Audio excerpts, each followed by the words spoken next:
Now that my gardens are all disced up, I'm going to get out here today and just start doing a few projects that I have to do. I want to row up the edge over here, row it towards the chicken wire, and I'm going to plant some shell peas in that. Those peas probably should have been in the ground weeks ago. I planted some in the containers by my carport, but I really want a good row, a good kind of thick row of them growing here in the garden. And this chicken wire will be a great place to plant them against so that they can trellis on that. But I wanted to get this done, this one row, and those peas planted today in this garden. And then I'm probably going to walk away from this garden and go do other things. I raked up that whole row. I kind of shied it towards the fence. My fence isn't perfectly straight, so I kind of just went along the fence. Doesn't have to be perfect. I just need to get the peas planted in it. I made little divots with the end of my rake, and then I come back with a piece of PVC pipe. I put that in the little divot that I made with my rake, and then I drop the PC down in the PVC pipe. And that way I'm not breaking my back and bending over and having to do everything by hand. I come along after I get this finished, and then I just take a rake and I sweep dirt over the top of all the holes and everything and kind of pop it with the bottom of my rake to tamp it down, and I'm good to go. I've got a lot of planting to do, and I don't want to get exhausted and break my back doing it. It is hot, balmy, and windy out here. It just feels like it wants to bust into a thunderstorm at some point this afternoon. Well, it's supposed to, but it just keeps holding off. I've raked up a couple of rows here in my corn patch. Got a little ways to go, just a little ways, not much. But I've actually raked up 2 rows. Really, the 2 rows you're looking at aren't really the important part to me. I'll actually be planting the corn in the bottom part here. I'll put little divots in the ground, put my seeds in, and then let it start growing. Put a little trench near them with some fertilizer. Let it start growing. And then when it gets higher, I'll fertilize it again, and I'll pull this dirt towards it to hill it up. If you plant your corn right on top of rows like this, their roots go down and all, but they're going down into loose dirt. By the time they hit the ground, they're not really strong enough to keep that corn standing up in a lot of wind. I have all my luck just planting it straight into the ground, letting it really root there and get some deep roots. And then I haven't really had a problem with my corn falling over since I've done that. I'm going to continue working for a little while. I'm trying to beat this rain because this dirt is so soft and so nice, but if it rains on it, it's going to compact it again. Bubba could hit it again, but I don't want him to have to do that. I'm going to see how much I can get done, and then I'm going to go back to the back patch at the back of my property. It started thundering, so I came in and I said, well, I'll just do dishes. And I looked up, and I had a little visitor on my window above my sink. It doesn't look like a butterfly. It looks like a moth. It's got kind of a mean look to it, to be honest with you. I don't know what it is, but it's decided to sit on my window, and it's probably going to be with me the next 25-30 minutes while I wash dishes and get my kitchen clean. So if you know what it is, let me know. Doesn't really matter. I thought it was beautiful, actually. Just, things just kind of happen and you feel like filming it. So I thought, well, I'm going to film him, but he's going to probably be there the whole time I wash dishes. If you know what he is, let me know. I'm just curious. I feel like it's a moth. I just don't feel like it's a butterfly, but I could be wrong. I'm not real knowledgeable about a lot of these insect things, so just let me know what you think. The rain did come, and while it stopped me from doing the work outside I really wanted to get done today, I also have potatoes, carrots, and peas growing, and they need the rain. So I'll just take it however it comes, and I'll find something to do in the house for a little bit. I started my seeds this year in my closet. I decided just to do this to keep my dining room looking the way I wanted it to look right now. And I just wanted to try it and see if it worked. And it's working fine. At the top, I have those. At the bottom, I have jars that I've processed with food in them. I have my empty jars stored right there. I do have some in another part of the house that I'll show you, but I just wanted to kind of be simple with it this year. And they're doing okay. They're coming up. I've got peppers coming up there. I've got some burans, some sheep-nosed pimento, bull-nosed bells. I think these right here are sweet chocolates. They're probably looking the worst of all of them, but I'm hoping they'll kick in. These right here, let's see what they are. Aura peppers. I got those seeds from Johnny Seeds. They actually, they turn different colors. They'll turn orange, and then I think they'll go yellow, and then red and stuff. You can pick them at any stage. And actually, they did really good when I grew them at my other house. So I decided this year to try them again. Oh, here's my Paul Robeson tomatoes. Right there, they're coming up. I've got some Wick Prescott plum tomatoes, some black from Tula. My Japanese Truffaut, I noticed when I watered these a while ago, is bit the dust, so that's not good. This is a Wilson yellow right here. Behind that is the Italian heirlooms. Stick my phone in here and I'll show you. The Italian heirlooms are actually, as far as my seedlings go, doing the best. Now I know these look small, but they're not long from being taken off the heat mats. I wrapped my trays in saran wrap and got the seeds germinated. And then I took the saran wrap off, but left it all on the heat mats. And then it's been a couple of weeks, so I decided to just take it off the heat mats and see how they do, because they were starting to look stressed. And I think they're doing fine. Over here, I started things in cups. This is tomatoes down here. Of course, it's written completely 360 degrees from where I was spinning it. This is Rosso Sicilian tomatoes. They're doing okay. I've got Ciudad Victoria. I try new varieties every year. These are coming along because I buy things from Native Seed Search a lot of times, which is out of Arizona, and they have a very hot, dry climate and all, and we have had those droughts here the last few years. Plus, it just always gets hot and all here. So I try some of their varieties, and actually they do pretty good here. So that's one of the, I think that Ciudad Victoria is a cherry tomato, but I wanted to see how it would do. This is my Atkinson. I had really good luck with Atkinson at my other house. I may have tried them since then. I can't remember, but they didn't do as good as they did at my other house. Wood's Famous Brimmer. I've had these seeds forever. I only thought I had one tomato coming up, but then I noticed today another little one popped up. These are from Baker Creek, and I've had these seeds probably since 2019. This is the Costoludo Genovese. I got these from a local feed and seed. A couple of them are small, but they're coming up. That other one that came up is doing pretty good. This is Black Cherry. Only had one come up, but oh well. I'll take what I can get. I planted at least 4 to 6 seeds in each cup, and so I hadn't had the greatest germination, but I'm just taking what I can get. These are Black Prince. Oh, I cannot remember where these seeds came from, but I've never grown them before. I thought I'd try them this year. This is a Casaba Golden Melon. So this is a melon here. I've got 2 plants. These will probably pop up and get pretty big here shortly. Melons germinate and grow pretty fast in the cups. This is Schooner's Hardshell. Only one came up. I think I put only 2 of these in each cup because these do grow fast, and I wasn't sure if we were going to get more cold weather, and I didn't want to have too many plants to pot up and all. In my little study, I've actually got another little area here of things. Some of my melon plants took off like crazy, so I brought them in here. So they're just kind of sitting in natural light every day. This is Karen's watermelons. It's because my friend Karen gave me these seeds, and she wasn't sure what they were. She said they were from Osiko, Mississippi, so I started those. And I've had one come up in both the cups that I put them in. This is Golden Jenny, and I've got 3 plants. This plant looks a little leggy, but I think they're going to be okay. This is a Magic Cushaw winter squash, and I have actually 4 popping up out of that. This one has done the best. It's the Candy Stick Desert Delicata. I'm having trouble remembering where I got some of these seeds from. I like to tell y'all in case you ever want them, but I don't remember. But that one, look at that. They're just getting all kind of leaves. Some of these winter squash will just get huge in your cups. You have to up pot if you're not ready, and it's kind of a little dance. These plants in the pots right here that are growing tall, I didn't start these. My friend Mela gave these to me. And these are, you can say Merlaton, you can say Melaton, or Spanish, a lot of times they call them chayotes. But it's the pear-shaped little fruit that grows. We use them here in South Louisiana to chop them up like squash or something and make dressing with them.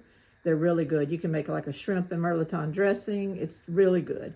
I've never grown them before, and she's got the plants going good for me, so I'm hoping I can get them in the ground pretty quickly.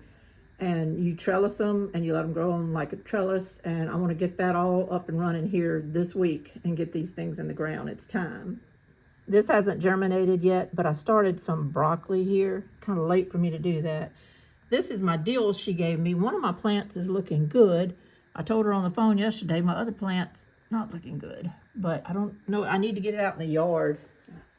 I just can't focus on everything at once, and I didn't get them out there because I really don't have a spot for them yet. And this cup is Nubia eggplant. I do know I got those seeds from Johnny's several years ago and haven't used them, so I wanted to try those this year. And in here, I think these are Satsuma long green eggplants, which I grew at my other house, and they grew like crazy. I just started these the other day, and I used the soil and the cups and stuff from some of my tomatoes and peppers that just didn't do good. So I just kind of recycled that. That's why these are started later than the others. And the broccoli, I just thought, let me try that. I don't know, I could probably go buy some broccoli plants and do a whole lot better. But I had the cups, so I wanted to try it. So that's pretty much everything I've got started. A lot of things are going to be direct sown, and I think it's going to do pretty good this year. I don't know, I have a good gut feeling about everything this year. I think it's going to grow really well. When we had a little break in the lightning and the rain, Richard was able to go get in the car, and we went ahead and took a little ride. There wasn't much I could do at the house. We love to take these drives in the country. We've tried to go towards town and do other things, but we really like getting out in the country and just looking at everybody's cows and their land. The ryegrass is gorgeous right now, and the cover crops that all of these places have to keep their cows with enough grass and everything right now, and it's just beautiful. So we hit the road, went out and did that. I was thinking the whole time, though, man, I should be at home doing this, that, and the other, but I really couldn't. I didn't really have a choice. And so we just kind of enjoyed the day. And I always tend to find a little cemetery I can pull in and look at. That's kind of my passion right now with my genealogy studies, is visiting a lot of the area cemeteries. I don't have anybody at this one, but I just thought I'd pull in today and look at it. It's a beautiful little cemetery at a local church. I did a video a while back on cinder block buildings because we have so many cinder block milk barns around us, just all over the place around us. And I bet I found 100 more of them since I did that video. So one day, if it doesn't bore y'all too much, I would love to do a follow-up on these cinder block barns and really go out and find a whole new slew of them that I can show you pictures of and everything. I just love them so much, and I can't help but crane my neck every time I see one. I love them, and I might do that soon. Before the rains came a while ago, I got that row of peas planted, and then I went out to the front yard in the corn patch and I started rowing rows. Well, I got 6 of them done before the thunder ran me inside. And so what I've decided to do, it rained and everything, and we took our ride, and then what I decided to do when I got back was to bypass the stuff in the front and come back here to this new little garden I put in back here. And I'm going to use my maul, and I'm going to try to go ahead and start the little fence that I need to put around it. It's going to be just the big time target of squirrels and stuff if I don't put a little chicken wire fence around it. I don't think I have all the chicken wire that I need, but I can go ahead and put the posts up, see what chicken wire I have when it comes down to it, and then come back. If I need to go to Home Depot, I can come back later and finish the chicken wire. But those plants, like I showed you a while ago, those melon plants and stuff, they're not long for being able to go in this garden, depending on our warming pattern. And especially towards the end of March, 1st April, they should be fine to go in. So I need to get this garden secure. I need to get the fence around it and get it to where I can start hilling up all these little hills for the melon plants and the watermelons, winter squash, and whatever else I put back here. Because as each day goes on in this world, I'm starting to think, plant, plant, plant. What I mean when I say that about planting is people I respect are pretty much hitting the warning buttons. I'm not saying anything pro, con about anything going on in politics right now. I have my opinions, but I'm not going to get into that aspect of it. But what I am going to get into is the fact that I think now is a crucial time to grow. it might be that you're helping neighbors and stuff, you know, with whatever extra you can come up with. So that's why I put this plot in. That's exactly why. I'm going to measure it real quick because I didn't measure it after he plowed. Let's see, posts are going to go about there. I have a little 2-foot way of stepping things off that's usually pretty accurate. Let me do that. 2, 4, 6, 8, 10, 12, 14. All right, 14 wide. I'm gonna have to walk out farther than the garden. Just step off this way because I've got all those T-posts laid down. And the garden's kind of muddy to be doing this. So, okay, start here. 2, 4, 6, 8, 10, 12, 14, 16, 18, 20, 22, 24, 26, 28. Say 27 and a half to 28. 14 by 28. How many square feet is that? Somebody quick. I don't know. I can't do it that quick. Anyway, that is a good sized little extra gardening space that I didn't have before. I had some little miniature areas where I put certain fruits and stuff, and maybe that's kind of going to equal out to this. But at least this is a little more safe back here in the back of my property. It's not visible from the driveway to every FedEx driver that comes up and stuff. So I'm excited. I'm going to get going on this. I'm going to get going on putting these posts in. Won't finish it today because I don't have the strength to drive a T-post in 5 or 6 pops. You know, it takes me a while. But I'm going to get this done.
Well, I lied.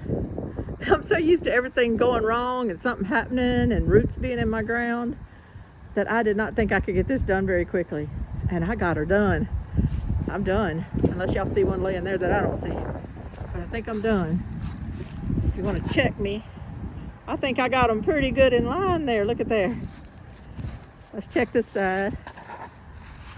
I just did it the old eyeball way. That white post is leaning forward a little bit, the post itself, but the actual foot of it is in the ground. Just the post is leaning forward. I'll take it. It'll get straightened up when I put chicken wire on it. This side, let's see. All right, I gotta line up the front and back green post. That's what I have to do. Doesn't look bad to me. Y'all can't really tell, but by the naked eye, I can tell that white post way down there should have been over just a little bit, but that's okay. I'm talking about inches. I'm talking about inches. Now I could have popped string line and done some of this, y'all, but I had today for sure to get this done. This is Saturday. The rain already messed me up. Check this out. Oh yeah. Hey, come on. All right. The rain messed me up, and I wanted to get out here and get this done, though, while the ground was wet. So it's like make lemonade out of lemons, you know. Take the ground that's wet from the rain and use it to make this an easier job. And that's exactly what happened. So thank goodness. And I am so happy with this dirt. Soil. I know I'm supposed to call everything soil, but I call it dirt. You don't say I have soil on my shoes and track soil into my kitchen. You say I track dirt into my kitchen. So here's my footprints, but that'll just show you kind of how deep it goes. And it's still so fluffy when I'm walking on it. So I don't know what the rain's going to do tonight, but as long as it, you know, doesn't, I don't know. If it doesn't flood, I guess. If we get a flooding rain all night long, I'm in trouble. This will compact, plus it might wash a little bit. But I got this done. Oh my goodness. I'm gonna check that off my list and see what I can get accomplished tomorrow. And I'm rocking and rolling. I also wanted to say, I got these little rubber boots at Walmart. They were $16.99. Don't get them. I just wanted something to throw on out here in case it was muddy like this and I had to go out in the rain or mud. Oh my God, these are the most uncomfortable things I've ever put on my feet. I've been out here like an hour and I'm limping. I'm fixing to go inside and do something else just so I can take them off. Well, what started out as a gardening video, I guess has turned into a day in the life video. Once I got my closet back in this second bedroom, my daughter and them had used it to store their food and a lot of their things. But once I got it back, I put a bunch of my canned goods here. I'm trying to get all of my food organized. I wanted to look at the dates on the top of everything and start really either culling or using up and just, in other words, getting it straight. Because I feel like the last year, I've probably not done a great job with that. The shelf that you saw under my plant starts of my canned food, that's all been organized and went through. I've got everything date organized and I'm going to use off the front of everything, you know, and put newer things to the back, and I've done all that. This right here is another shelf that had gotten way out of control, just way out of control. I didn't know what I had anymore and what I didn't. But what I did in here, this is canned goods and stuff too, but I pretty much just left things in here that I want to go ahead and use up quickly, I guess. Not everything on here is like that. Some it's sorted by type. So some of it is not, you know, I don't care about. Like, that's my Azure marinara in the back, but it's these ragu things that I bought on sale that I kind of want to use up. I've got just Spam and things like that that I've stocked and all that I kind of want to use up. Now, I'm sitting here talking about growing food to stock food and have more on hand, and then I'm sitting here talking about using up things and getting rid of them. But that's just really and truly the cycle. Tonight, I'm going to grab some of these sliced potatoes from Green Giant that I've had on here for a while. Let's see. I can't even remember the date. 12/23. They're still good, actually, because I cooked some the other night. But I need a side dish to go with some fish that Richard and I have, and so I'm going to pull off of this. I had 6 of these left the other day. I used 2 of them for some potatoes au gratin that we ate off of over a few days, and then now I have 4 left. But now I'll only have 3 left once I do this. And I'm trying to do that as much as possible because I had canned a bunch of potatoes that I grew, and I was pulling off of that, and I wasn't using this stuff.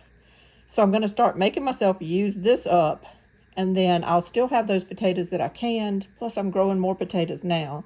So my homegrown stuff will kind of be what I stock, and a lot of this stuff will be rotated out.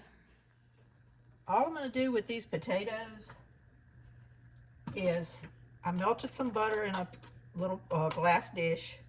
I'm going to pour the drained potatoes in there.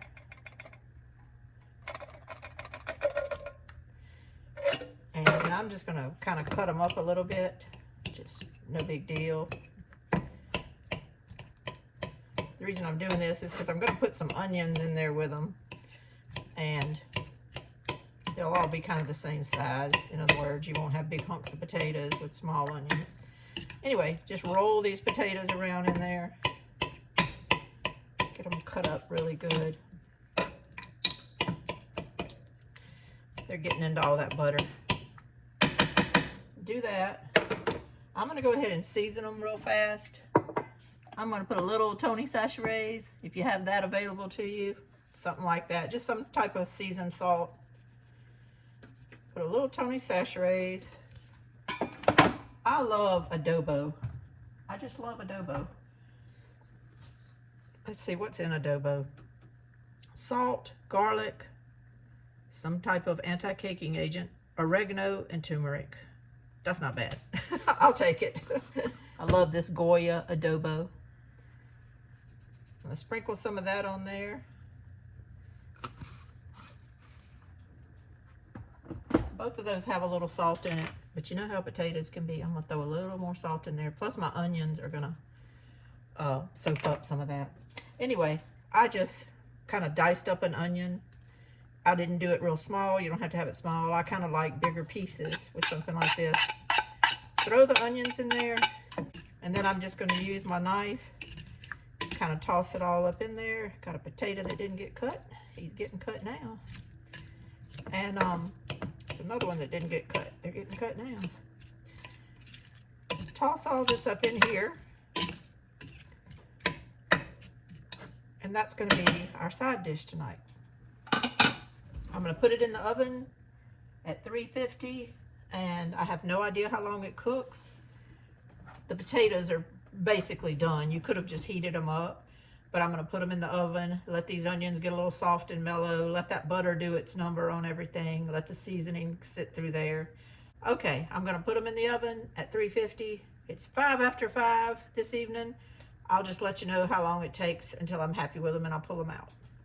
We got these fish dinners last night from the Knights of Columbus group at Mater Dolorosa Church in Independence, Louisiana. Just sweet, sweet people. It was Friday yesterday. Friday during Lent. We don't eat red meat during Lent or anything on Fridays. So we went and got a fish dinner, but even though we're not eating meat, and even though, yes, we are going to eat fish, we still don't like to go overboard with our meals on Fridays and stuff. So Richard and I actually split one of these things yesterday. We split the fish. He ate all of his potato side dish. I just spooned me some off the side of mine, and then we both ate our coleslaw out of our own things. So basically tonight I have enough fish for us again for tonight's dinner. But since Richard doesn't have any potatoes left, I have this. I might just give Richard this because he loved this last night. It's like crab boiled smashed potatoes, but they have mayonnaise and stuff in them. When you heat them up, they were delicious. I'll probably give him that. But what I'll do is we'll both eat fish. He'll eat that. I'll eat the potatoes I'm cooking. And we just don't have a salad tonight. However, last night he just ate his fish with ketchup, but tonight I made homemade tartar sauce. So we're going to just go overboard and give ourselves some tartar sauce tonight. As much as we want. I made it. It's really good. Just use mayonnaise. I chop up some fresh pickles that I pickled through the years. I have tons of jars of pickles in there. Chop up some of those, drain them real good, put them with the mayonnaise, and I did kind of mince up a little onion and throw in there. And then I just use adobo, some garlic powder, a little black pepper, and that's about it. And it makes really good tartar sauce. So we're going to just kind of have that, and we're going to really enjoy our supper. I think Richard's got it made tonight. His potatoes that I didn't cook, they came with our dinner, but they're smashed potatoes with some crab boil seasoning. They have some butter on them, and I put a little sour cream. I think they're going to be delicious. He got the biggest slab of catfish, some homemade tartar sauce, and he even got a piece of pecan coconut cake that I make. It's the simplest, easiest cake you can ever make. I have the recipe on my channel too if you want to go back and find that. It's really good. So I don't think his dinner came out too shabby at all. And mine actually came out really good too. Those potatoes and onions and the butter came out wonderful, and they smell really good. My whole kitchen smells like it. I got the 2 smaller pieces of catfish, the homemade tartar sauce, and a pile of raw onions because, yes, I like some raw onion with every bite of my catfish. It's just a thing. It is what it is. My dad passed that down to me. This is Lainey at Hilltop Home Place. I hope you enjoyed spending this day with me. I really enjoy sharing it with you all. Y'all have a wonderful, wonderful time. Bye-bye.